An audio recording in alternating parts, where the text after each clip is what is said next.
Hello brothers and sisters in Christ and people of YouTube. It's funny, like when people decide that they hate you for no reason and they just skip out on you. They're like, I don't need you, and they walk out on you. And they think you're going to be done. They leave you in a bad place. You don't have a job, they've drained all the money off you, and they just think, oh, we're going to have a wonderful time. And when they leave you, you go from black and white to you can see colour in everything that you do. That you start to appreciate the small things in life, because you don't have that noise in your life anymore. That person was just annoying and you didn't need them. When you first met them, you wanted them, but you didn't know what they were truly like. And when you did, you realised, hey, I'm dimming my light for this person. And to be honest, I don't really need them. Sometimes, especially if it's a woman, they think they can put the screws on a guy, they can just get him to do what they want, because, they just think his life is better with them. And in my case, it wasn't. Especially when you're raising someone else's kid and you're like, they're a brat, I don't really want anything to do with them. But you try your best anyway, and they still turn out like a brat. And then the worst part is, then that person comes back, It's they're aging, they didn't realise, hey, I'm not as young as I used to be, and nobody really has an interest in me, And the thing with once you move on from a narcissist, you don't want them back, because you remember some things they did, and on top of that you learn some other things they did, when they've been sleeping around on you. Women don't realise that a man's not looking for a woman that is like a man. Some men might sleep around, and that's already bad. But when it's a woman doing it, it's 10 times worse. And a man does not want a woman that he knows she's been sleeping with other men, especially. And it's while they were together, they've got no loyalty whatsoever. And then this person was dogging you in front of all her friends, all the people that said they were your friends, but secretly they were dogging you behind your back, because they're cowards. They got no guts. They couldn't come up to you and say it to your face, and so they hide in their little groups. And the funny thing is, these people really think, oh, the narc really loves me. We're really close, and it's no, they're just codependent. That's why they came back. They can't be by themselves, and when no one else takes them in, they've either got to go back to who they left, or they've got to hang out with people that they don't really like, but these people aren't going to question their motives, and they're just going to support their stupid games they play. And it's when you got someone that's in their late 60s, nearly 70s, and they're still playing childhood games with someone half their age, and you're thinking, wow, how immature is this person? I've lost all respect for them, because I'm 20 years younger and I've got more maturity than this person, and it shouldn't be that way, because the whole point of aging is you're supposed to learn from your experiences and grow. But these people are incapable of growth.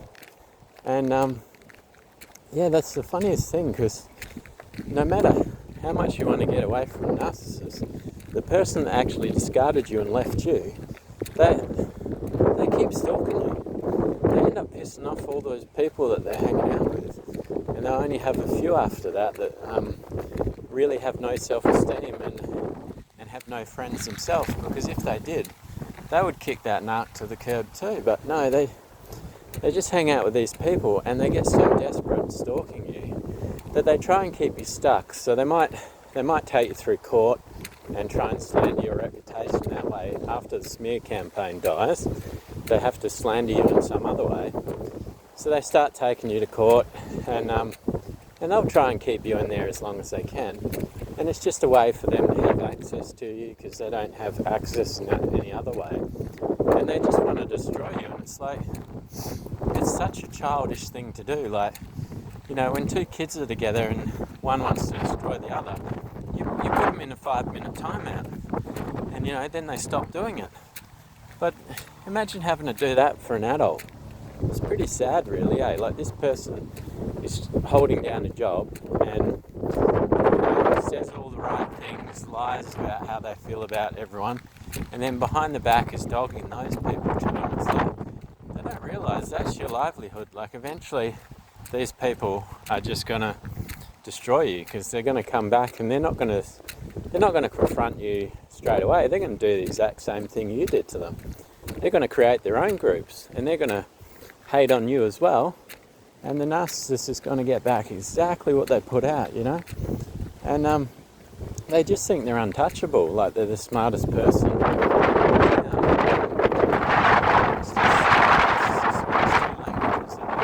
They pretend like they don't speak good English because they're around one group of people and they want to get favour from them, so they make out like they slip a few words up so that, you know, it sounds like they can't speak good English.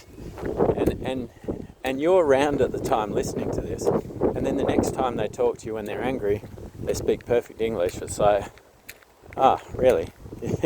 You know, the mask slips, and they're just so dumb. They tell on themselves, but they're so full of themselves and so full of grandiosity that they think they're going to get away with this forever. And sure, people might put up with it for a time, but they're going to start to see the patterns. I mean, especially if you've had multiple partners that you split up with after a couple of years, and then you've tried to blame them, and you're too dumb to even come up with different reasons to blame them. You use the same reason you used on each one, and you just think people are too dumb to like remember what you did last time, and they're just so daft, eh? Like it does your head in, because you think to yourself, well, you want to leave me? Cool. Oh, that's fine. Just go. But they come back. And it's like, what is this? You know, like, we're not playing any schoolyard games. Like, we're having adult conversations. If you leave me, you're accountable for that decision. You've got to go and live that decision, you know? And this is what a lot of them don't realise. They just think that you're an open door. But that's not how life works. Like, when you treat someone with disrespect, they don't take you back. Why would they? Like, it's like once a cheater, always a cheater. Once a liar, always a liar. Like, these people never change. And they can only see the value in people from, like, dollar signs. They're always chasing money, and they can never have enough. And the sad thing is, the reason they're always chasing money is because they're endless spending. Like, and they're sitting there and every day they're ordering a package to their house. Like, all these things, and it's all crap. It's all stuff they got off Temu that only cost a few dollars at a time, or, you know, they'd get expensive stuff off there too, but the thing's not worth much anyway because it's off Temu. Like, but they just keep ordering it, and then they start ordering expensive jewellery to give themselves presents each day, which they don't need either. But they hate to wear the same thing twice. Like, you know, I went on holiday with a mate. We went to Thailand. We had all the girls chasing us over there, and we stunk. I'm not going to lie. Like, we were wearing clothes like 3 days in a row, and we're doing like sweaty exercise, and we just had a backpack. Like, we got off the plane, and there's all these people waiting for their baggage. We just got off the plane, went through the checkpoint, and we were out in a taxi before like anyone had even found their baggage. Like, they would have had to wait an hour. And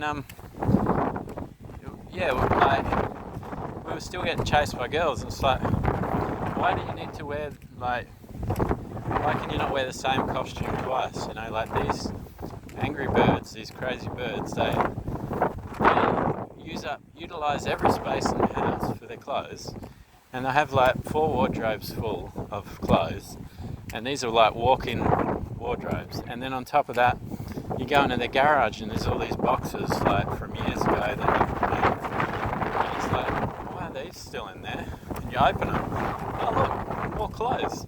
You know, like they're just compulsive hoarders, and they think you're going to be worse off without them. It's like, are you serious? It is so windy today, eh? It's crazy. Yeah, and another thing they do is like when they get a narcissistic injury because they discard you, and they come back like a week later, oh hi, I just want to talk about what happened, and you're just like, nah, we're done. That's when they really get you set, and they're like, right, I'm going to try and take you for all you're worth. And they focus on destroying you for no reason, because it was them that left, you know. And they're the ones cheating and stealing off you, and they just want more and more. But what they don't realise is they're just wasting all their money on one person instead of building their actual life up. Like, I don't know what they hope to achieve. Like, they just want to win, like they're playing a game, and they don't have any common sense whatsoever. Because it's like, where do you think this is going to take you? This is just like a road like built for destruction. Like, you're heading down to your own death. Like, when you go after people in court, right? When you've gone after previous exes in court, there's a pattern, especially when you draw it out for like, 8 or 9 years. There's a pattern there, and you piss off a lot of the judges, and they don't realise that. They just think life is a fairy tale, and they should just win all these games they're playing, and they live in a fairy tale that they think this is going to actually be productive for them. Like, they love money so much, they're workaholics because they've got so much guilt in their heart from all the people they hurt, and they just got to keep working. The demons keep them going, and while they're doing that, in their spare time, they're trying to look for dirt for you. They're trying to find ways to destroy you, and it's like, and just move on with your life, eh? Like, and you on the other side, all you're doing is enjoying your life, enjoying your peace, because all that time they're off working and they're off plotting and scheming, and they're getting all these gang stalkers behind you. You're just having peace. You're like, this is awesome. Like, I don't have this person around. And yeah, that's how it should be. Like, if you're an adult and you're cutting ties with someone, whether it's a friend, a lover, a family member, you just got to be adult about it, Like, you make the decision, you cut ties. It might be a bit tough to start off with if you had feelings there, but just be adult, live with the decisions that you make. But they don't take any accountability for the things they do, and they just think that people are revolving doors. Like, they treat you like they've got like a Barbie set, a Barbie house, a Barbie car, all their people that they've destroyed in their life are like their toys. There's a Ken doll there's another Barbie doll. So they treat you the same. They think, oh, I wonder what this toy is doing. So they go back to check what you're doing, and they become obsessed because the demons in them, they love the discard. They're like, man, we just love to cause this person pain, and we love to cause other people pain. So those demons they're in pact with, that they've learned all this evil from, they're not supporting them either. They're just like, man, we want them in as much pain as the person they're hurting. And they're laughing at them. And it's like, these narcissists cannot see it, eh? Like, and the whole time like God is saying to them, look, you've done the wrong thing, you've done it wrong, and instead of admitting it, they double down and they start making lies up, and then start talking to themselves for a couple of hours at a time, so that they can actually convince themselves the lie is true. And then the more they do that, the more routine it becomes for them, and they can't have truth in their life anymore, because they always abandon truth. They always come up with these scenarios in their head, like, oh yeah, he was too emotional, he was unstable, he was this, he was that, and none of these things are true, but they just keep burying their feelings down, and the demons love it, because they're like, this person that leaves you in the dust and thinks they're going to be happy, they always come back miserable. They go out for a dinner party, they're all happy at the dinner party, but as soon as they leave, the misery returns. They're like, my fun's over, that was it. And as a good Christian man, I'm always happy, like, even when I've had narcissists in my life that try to destroy me, I'll be laughing and happy, and they couldn't handle it. They're like, what is wrong with this person? Why aren't they angry? And it's because God's everlasting waters, If you drink from him, you'll never hunger, you'll never thirst, you'll always have peace in your life. And it's just sad that these people, they just want to keep following you around, stalking you. Their friends are stalking you too, and they're stupid friends. They don't even think to themselves, hey, we're wasting a lot of time on this guy. Why don't we just enjoy our lunch? Why don't we just enjoy the day? Why don't we talk with each other about what friends would normally talk about? Because at the end of the day, these people that think they're the narcissist friends, they don't even have normal conversations. It's just gossip. Once the gossip goes, like if you leave a narcissist and they can't find you, like you're completely gone, they're angry. They're like, what am I going to talk to my so-called friends about now?